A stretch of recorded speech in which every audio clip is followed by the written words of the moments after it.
नमस्कार दोस्तों, स्वागत है आप सभी का आपके अपने चैनल द रिटेल इन्वेस्टर में। दोस्तों, वीडियो आगे बढ़ाने से पहले मैंने थंबनेल में एक चीज लिखी है, डार्क हॉर्स ऑफ एफएमसीजी। दोस्तों, मैं डार्क हॉर्स का वर्ड तभी यूज करता हूं जब कोई कंपनी मुझे बहुत ज्यादा पसंद हो, और वो इसलिए नहीं दोस्तों कि वो बहुत अल्टीमेट रिटर्न देती हो, इसलिए कि वो कंसिस्टेंट रहती है दोस्तों। और डाबर दोस्तों वाकई में एफएमसीजी में एक बहुत ही ज्यादा कंसिस्टेंट परफॉर्मर कंपनी दोस्तों। और इस बार के जो रिजल्ट आए डाबर के दोस्तों, वो तो जबरदस्त रिजल्ट है दोस्तों। लेकिन फिर कहते हैं ना कि स्टॉक मार्केट को इसीलिए कहा जाता है शॉक मार्केट। दोस्तों, वीडियो को आगे बढ़ाने से पहले आप प्लीज इस वीडियो को लाइक जरूर कीजिएगा, और लाइक नहीं भी करेंगे दोस्तों तो प्लीज अंत तक एक बार जरूर देखें दोस्तों, आप अपने आप इसे लाइक करेंगे। तो दोस्तों, सबसे पहले चलते हैं शेयर प्राइस के ऊपर। आप देखिए कि आज 4% गिरावट के साथ ये बंद हुआ है दोस्तों। इसीलिए मैंने कहा कि ऑपरेटर की चाल में दोस्तों बिल्कुल नहीं फंसना है दोस्तों, ठीक है। ऑपरेटर आपसे माल निकालना चाह रहे हैं दोस्तों, और अगर आप डर के माल निकाल लेंगे दोस्तों, छोड़ देंगे, तो फिर एफआईएस डीआईएस खरीदेंगे दोस्तों, ठीक है। मैं बता दूं, डाइबर के रिजल्ट बहुत जबरदस्त हैं, और रिजल्ट के जबरदस्त से ज्यादा दोस्तों इसकी कमेंट्री जो आई है वो बहुत ज्यादा इंकरेजिंग है दोस्तों, ठीक है। डाबर के रिजल्ट जबरदस्त हैं, इनकी जो कमेंट्री वो इंकरेजिंग है, और इसी को देखते हुए जो ब्रोकरेज हाउस ने इसके जो टारगेट्स दिए दोस्तों वो भी अच्छे दिए हैं दोस्तों, ठीक है। इसीलिए मैं आपको पहले बता दूं कि बिल्कुल भी घबराने की जरूरत नहीं है दोस्तों। अगर आप इस शेयर को लेकर खरीदे हुए हैं तो कृपया इस शेयर में बने रहें दोस्तों, और लॉन्ग टर्म के लिए दोस्तों ये बहुत ही ज्यादा अच्छी बैट है दोस्तों, ठीक है। दोस्तों, अब सबसे पहले लेके चलता हूं इसके रिजल्ट को, थोड़ा देखिए आप, और इसमें ध्यान दीजिएगा कि Dabur Q1 result firm report 28% year on year jump in PAT at ₹437 crore, revenue surge 32%। दोस्तों, ये बहुत अच्छी चीज है, मैं आपको बता दूं रिजल्ट। और Dabur's bottom line and top line remained unimpacted by the second wave. ये लाइन पढ़िए आप, टॉप लाइन भी और बॉटम लाइन दोनों दोस्तों अनइम्पैक्टेड है ये बाय सेकेंड वेव ऑफ कोविड-19 pandemic, as the company reported a surge in business annually as well as sequentially. दोस्तों, मतलब quarter on quarter plus year on year, ये बहुत कम कंपनियां की है दोस्तों। आप देखिएगा, ईयर ऑन ईयर तो सबका अच्छा रिजल्ट है दोस्तों, क्योंकि पिछले साल के लो बेस के कारण, बट क्वार्टर ऑन क्वार्टर बहुत कम कंपनियां अच्छी कर पाई हैं। उनमें से एक ये कंपनी है दोस्तों, डाबर। और फिर भी आप देखिए पिट दिया गया है। इसलिए मैं कहता हूं दोस्तों, कुछ भी सर्टेन नहीं होता स्टॉक मार्केट में। आप देखिए कल जब रिजल्ट आया तब सारे मतलब टीवी चैनल वाले, कई यूट्यूबर्स ऐसे बोल रहे थे कि अब भाग जाएगा ये शेयर।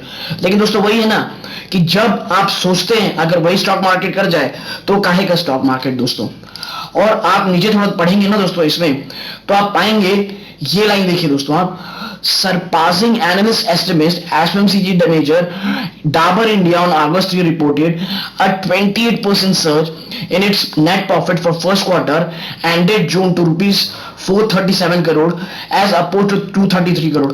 दोस्तों, एनालिस्ट के एस्टिमेट को भी अच्छे खासे नंबर सरपास किया है। फिर भी आप देखेंगे कि भैया ये जो है इसको बहुत जरूरी से पटक दिया गया इसके शेयर को, वो भी 1-2% दोस्तों, 4%। और मैं बता दूं, ये दोस्तों ना बाकी शेयर के लिए 8 से 10% गिरावट है। ये सिर्फ डाबर की 4% ना, ये बाकी शेयर की 8-10%, क्योंकि ये बहुत कंसिस्टेंट रहता है दोस्तों, ये ज्यादा गिरता नहीं है कभी डाबर। आप पेंडेमिक में भी देखेंगे कि ये ज्यादा गिरा नहीं है दोस्तों। इसीलिए मैं जब कह रहा हूं ना कि ये बाकी शेयर की 8% 10%, तो ये गलत नहीं कह रहा हूं, इसलिए बहुत ही सीवियर गिरावट है दोस्तों, ठीक है। और ये गिरावट केवल और केवल खरीदने का मौका है दोस्तों डाबर के लिए, नो डाउट। ये बहुत ज्यादा गिरेगा दोस्तों, तो मुझे लगता है अगर बहुत सीवियर गिरावट करेगा तो 490 तो एक खतरनाक सपोर्ट है, उससे पहले 500 साइकोलॉजिकल सपोर्ट है, और दोस्तों 550 नहीं टूटेगा। अगर ये नॉर्मल ऑपरेटर चाहे तो 550 नहीं तोड़ना चाहिए, ये मेरा एस्टिमेट है दोस्तों। और करंट मार्केट में खरीद सकते हैं दोस्तों आप बिल्कुल, लेकिन एक साथ नहीं दोस्तों, एक्यूमुलेशन के तौर पे, ठीक है। आप आगे देखिए कि Dabur India also registered a rise in top line and bottom line sequentially, ठीक है। नाउ आगे पढ़िए, the devastating second of covid had a huge impact on our lives and health, and the operating environment has been extremely challenging, but since the lockdowns were more localized and staggered, the business impact was lower this time around। दोस्तों, यही कारण है कि central government ना national lockdown नहीं कर रही थी। आप देखिए कि इंपैक्ट हुआ है दोस्तों, लेकिन उतना नहीं हुआ है, हर कंपनी ये कह रही है जितना पिछली बार हुआ था, ठीक है दोस्तों, अब आगे ये कहना है इनका, अकॉर्डिंग टू मल्होत्रा जी कौन है, सीईओ डाबर के, कि despite high inflation witness during the quarter the companies operating margin reported a 32.5% growth, which marked a 10 basis point gain. With continued focus on productivity and efficiency enhancement, we were able to counter a very high inflation and protect our margin. दोस्तों इतने inflation में इतना अच्छा result देना ना, ये miracle लग रहा है दोस्तों। और ये गिरावट इसलिए शायद हो सकती है दोस्तों, आपको याद होगा जब टीसीएस का बहुत अच्छा रिजल्ट आया था ना दोस्तों, उसके बाद उसमें भी गिरावट आई थी। इसका एक रीजन ये होता है कि शायद इसके बाद इतने अच्छे रिजल्ट एक कंपनी पेश ना कर पाए, इसीलिए शायद शेयर गिरते हैं दोस्तों। और शेयर मार्केट में बहुत अच्छी कहावत है दोस्तों कि बहुत अच्छा जो रिजल्ट होता है ना, वो शेयर के लिए खराब होता है, और थोड़ा खराब जो रिजल्ट होता है वो शेयरों के लिए खराब होता है। लेकिन बहुत खराब रिजल्ट जब आता है, बहुत खराब, तो वो शेयर के लिए थोड़ा अच्छा होता है, और मीडियम टर्म में जो रिजल्ट होता है वो शेयर के लिए अच्छा होता है, क्योंकि वो आने वाले प्रोस्पेक्टस को, आने वाला जो रिजल्ट है उसमें एक बढ़ोतरी की गुंजाइश रखता है दोस्तों।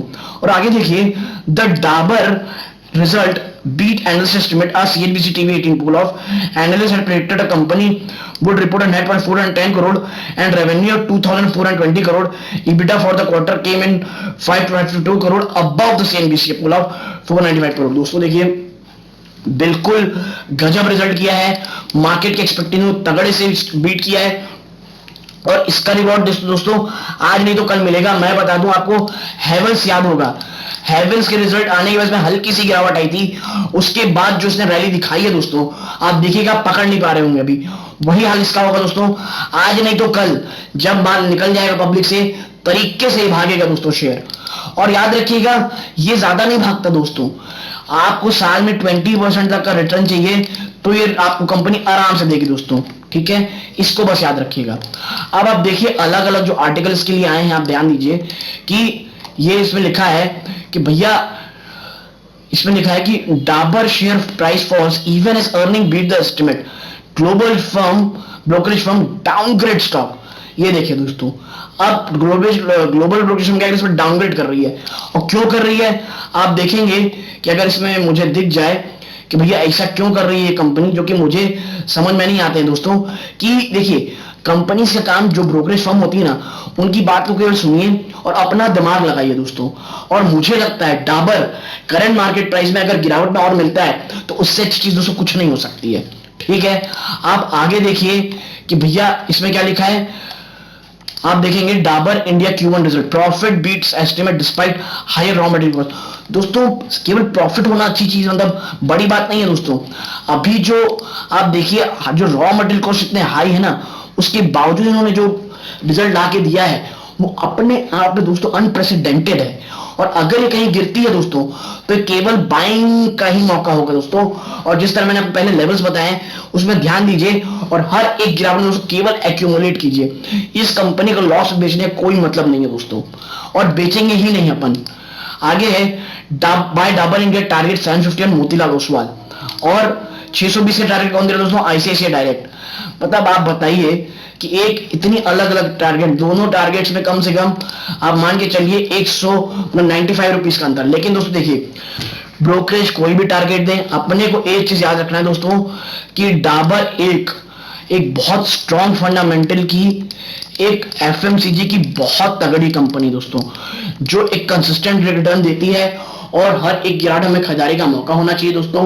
पिछली बार भी 500 के आसपास से जो सपोर्ट लेके भागी थी, 600 तक को तोड़ के आगे गई थी दोस्तों, ठीक है। इसीलिए मैं कह रहा हूं दोस्तों, हर एक गिरावट में एक्यूमुलेट करना है दोस्तों, थोड़ा थोड़ा खरीदना है, मार्केट में ऑल टाइम हाई पे है, इसीलिए गिरावट अगर आती तो उसमें एक्यूमुलेट करना है, और थोड़ा थोड़ा हमें इतनी अपने पोर्टफोलियो के हिसाब से खरीदारी करनी है दोस्तों, ठीक है। दोस्तों ये इस वीडियो का अंत है, यहां तक देखने के लिए धन्यवाद। वीडियो को अगर अच्छी लगे लाइक कीजिएगा, चैनल को प्लीज सब्सक्राइब कीजिएगा। धन्यवाद, जय हिंद दोस्तों।